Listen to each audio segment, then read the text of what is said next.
You can roughly locate any community in the world, somewhere along a scale running all the way from democracy to despotism.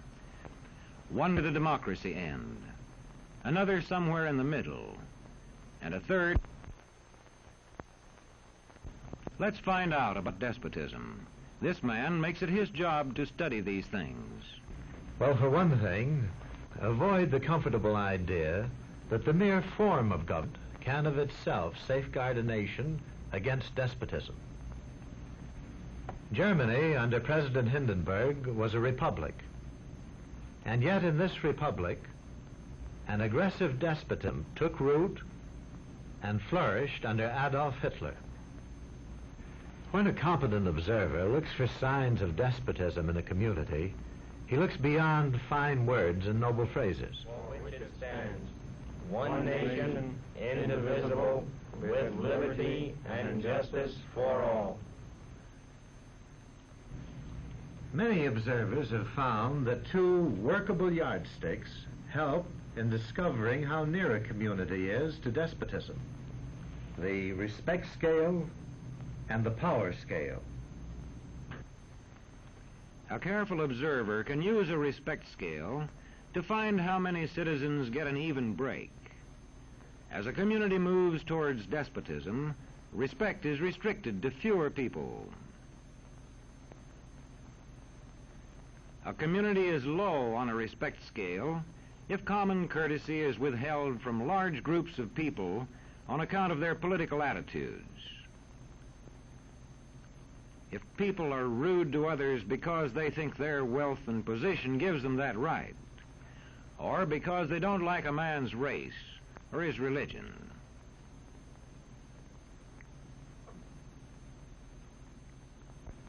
Equal opportunity for all citizens to develop useful skills is one basis for rating a community on a respect scale. The opportunity to develop useful skills is important, but not enough. The equally important opportunity to put skills to use is a further test on a respect scale.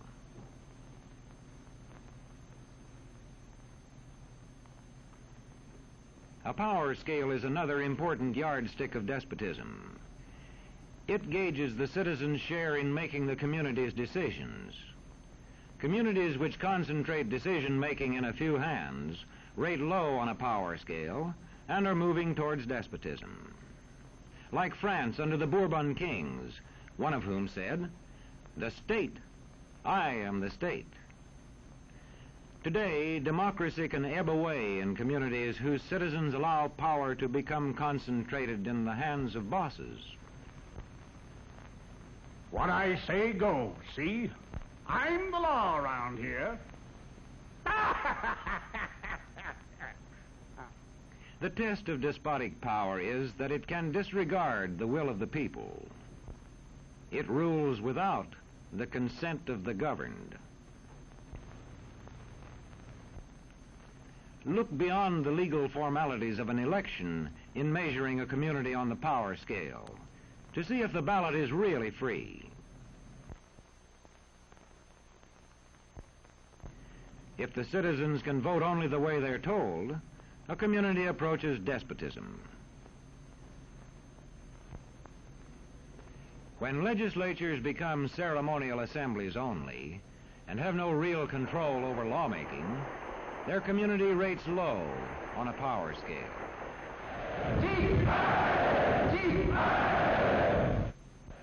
In a downright despotism, opposition is dangerous, whether the despotism is official or whether it is unofficial.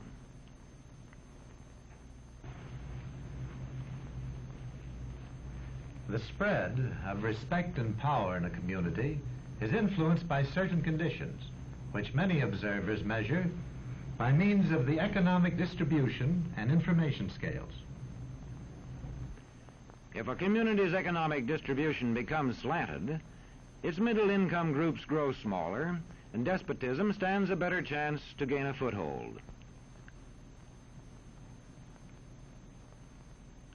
Where land is privately owned, one sign of a poorly balanced economy is the concentration of land ownership in the hands of a very small number of people. When farmers lose their farms, they lose their independence. This one can stay on, but not as his own boss anymore. To the extent that this condition exists throughout a nation, the likelihood of despotism is increased. In communities which depend almost entirely on a single industry, such as a factory or mine, maintaining economic balance is a challenging problem.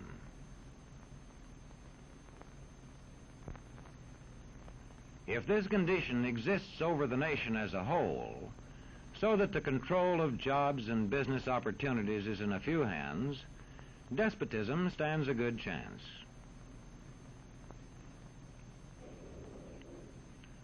Another sign of a poorly balanced economy is a taxation system that presses heaviest on those least able to pay. A larger part of a small income is spent on necessities such as food. Sales taxes on such necessities hit the small income harder. In the days of the salt tax, feudal despotisms were partly sustained by this and other effects.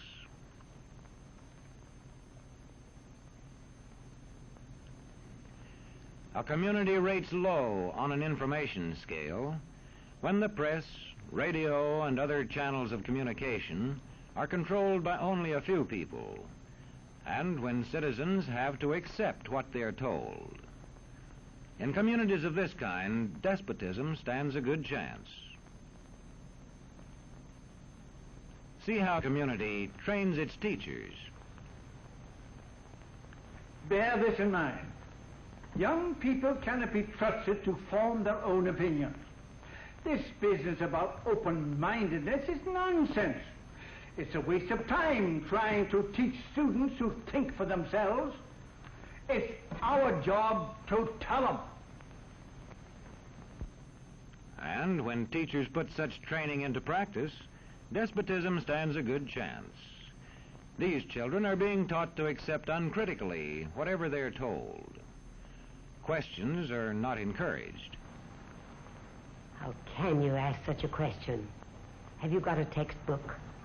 Yes, ma'am. Does it say here that our law courts are always just? Yes, ma'am. Then how dare you question the fact? Sit down.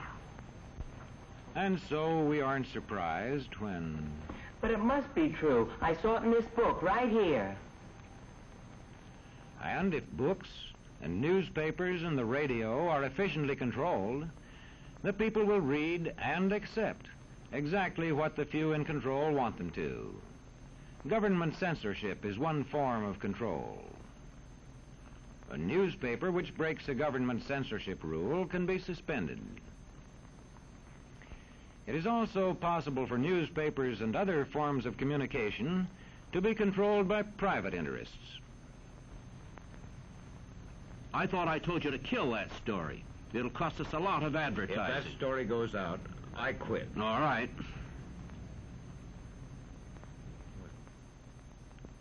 What sort of community do you live in?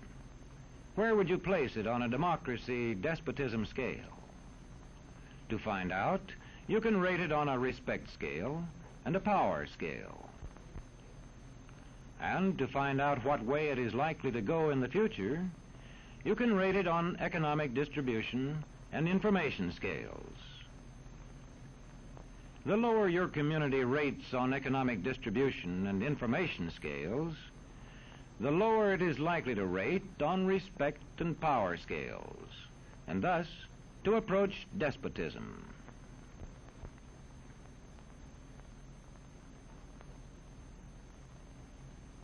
What happens in a single community is the problem of its own citizens. But it is also the problem of us all, because as communities go, so goes the nation.